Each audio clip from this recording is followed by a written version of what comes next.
Hi all, അസ്സലാമു അലൈക്കും. Welcome back to my channel. അപ്പോൾ ഇന്നത്തെ റെസിപ്പി ഒരു അടിപൊളി സോഫ്റ്റ് ആയിട്ടുള്ള ഡോണറ്റിൻ്റെ റെസിപ്പിയാണ് കേട്ടോ.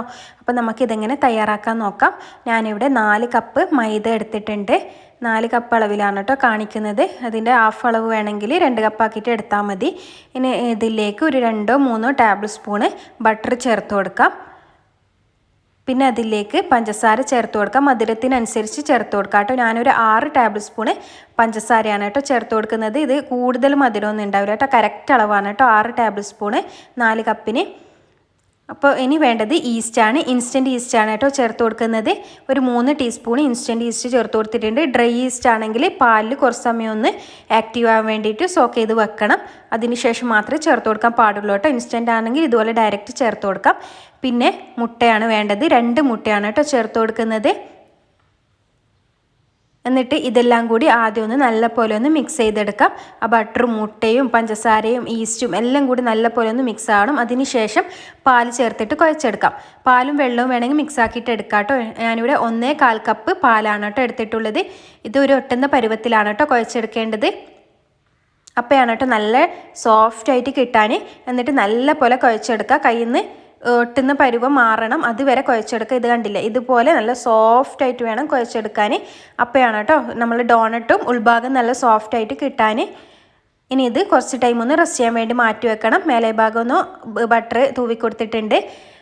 അപ്പോൾ ഇതാ 4 മണിക്കൂറിന് ശേഷം നല്ലപോലെ പൊങ്ങി വന്നിട്ടുണ്ട്. എന്നിട്ട് ഇത് ബോൾസ് ആക്കിയിട്ട് എടുക്കാം. നിങ്ങൾക്ക് വേണമെങ്കിൽ വലുതായിട്ട് പരത്തിയിട്ട് കട്ട് ചെയ്തെടുക്കാം. അല്ലെങ്കിൽ ഇതുപോലെ ഓരോ ബോൾസ് ആക്കിയിട്ട് എടുത്താലും മതി. ഡോണറ്റിൻ്റെ വലിപ്പത്തിനനുസരിച്ച് ബോൾസ് ആക്കാം. ഇങ്ങനെ എടുക്കുന്നതായിരിക്കും നല്ലത് കേട്ടോ. അപ്പോൾ ഒരുപാടൊന്നും വേസ്റ്റ് ആവത്തില്ല. ഇതുപോലെ ഓരോ പീസ് എടുത്തിട്ട് ബോൾസ് ആക്കിയിട്ട് പരത്തിയെടുക്കുന്നതായിരിക്കും കേട്ടോ നല്ലത്. ഒരുപാട് അങ്ങ് തിന്നാക്കി പരത്തരുത്, കുറച്ച് തിക്കാക്കണം.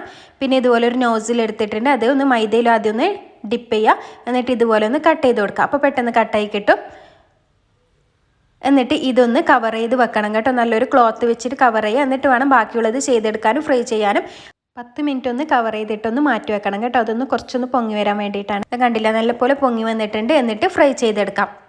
ലോ ടു മീഡിയം ഫ്ലെയിമിൽ വെച്ചിട്ട് വേണം കേട്ടോ ചെയ്തെടുക്കാൻ. ഒരു ഭാഗം നല്ലപോലെ ഫ്രൈ ആയതിന് ശേഷം മറിച്ചിട്ട് കൊടുക്കാം. ഉൾഭാഗം നല്ലപോലെ വെന്ത് കിട്ടണം. അതുകൊണ്ടാണ് കേട്ടോ ലോ ടു മീഡിയം ഫ്ലെയിമിൽ വെക്കുന്നത്. ഓയിൽ ഒരുപാട് അങ്ങ് ചൂടാവരുത് കേട്ടോ, അതിന് മുന്നേ ഇട്ട് കൊടുക്കണം. അപ്പോൾ ഇത് നല്ലപോലെ ഫ്രൈ ആയിട്ടുണ്ട്. എന്നിട്ട് അതുപോലെ തന്നെ ബാക്കിയുള്ളതും കൂടി ചെയ്തെടുക്കാം. 10 മിനിറ്റ് എന്തായാലും റെസ്റ്റ് ചെയ്യാൻ വേണ്ടി വെക്കണം കേട്ടോ. എന്നിട്ട് വേണം കേട്ടോ ചെയ്തെടുക്കാൻ. അപ്പോൾ ഇതാ കണ്ടില്ലേ, നല്ലപോലെ സോഫ്റ്റായിട്ട് കിട്ടിയിട്ടുണ്ട്. അപ്പോൾ എല്ലാവരും എന്തായാലും ട്രൈ ചെയ്ത് നോക്കണം. നല്ല ടേസ്റ്റിയാണ്. കുട്ടികൾക്കൊക്കെ ഒരുപാട് ഇഷ്ടമുള്ള റെസിപ്പിയാണല്ലോ ഇത്. അപ്പോൾ ഞാനിവിടെ ചോക്ലേറ്റിൽ ഡിപ്പ് ചെയ്യുന്നുണ്ട്. മിൽക്ക് ചോക്ലേറ്റ് ആണ് കേട്ടോ ഞാൻ എടുത്തിട്ടുള്ളത്. ഡാർക്ക് ചോക്ലേറ്റ് ആണെങ്കിൽ കാണാനൊരു ഒന്നുകൂടി ഭംഗിയുണ്ടാവും. പെട്ടെന്ന് തന്നെ ചോക്ലേറ്റ് ഹാർഡായി കിട്ടിക്കോളും കേട്ടോ. ചോക്ലേറ്റ് മാത്രം മെൽറ്റ് ചെയ്തതല്ലേ. അപ്പോൾ എല്ലാവരും ട്രൈ ചെയ്ത് നോക്കിയിട്ട് ഫീഡ്ബാക്ക്സ് കമൻസിലൂടെ അറിയിക്കാൻ മറക്കരുത്.